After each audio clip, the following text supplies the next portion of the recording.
সুকুমার রায়ের একটা কবিতা আমি ছোটদের জন্য শোনাচ্ছি।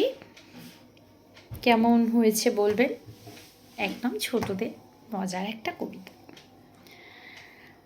শুনতে পেলুম পোস্তা গিয়ে তোমার নাকি মেয়ের বিয়ে। শুনতে পেলুম পোস্তা গিয়ে তোমার নাকি মেয়ের বিয়ে।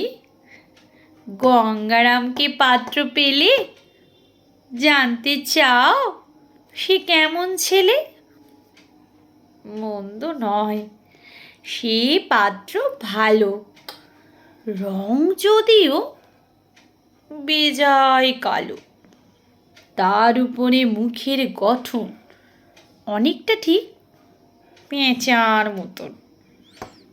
বিদ্যে বুদ্ধি বলছি মশাই, ধন্যী ছেলের অধ্যাবসায়।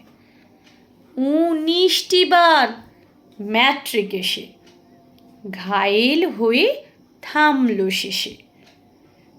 বিষয় আশয় গরিবে যায়, কষ্টে সৃষ্টে দিন চলে যায়। মানুষ তো নয় ভাইগুলো তার, একটা পাগল একটা গোয়ার, আর একটি সে তৈরি ছেলে, চাল করে নোট গেছেন জেলে। কনিষ্ঠটি তবলা বাজায়, যাত্রা দলে 5 টাকা পায়।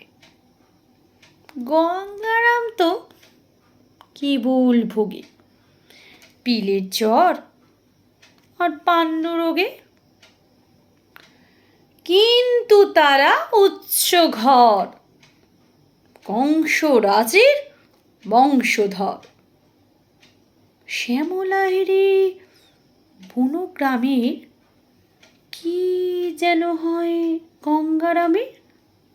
যাও, এবার পাত্র পেলে এমন কি আর মন্দ ছেলে।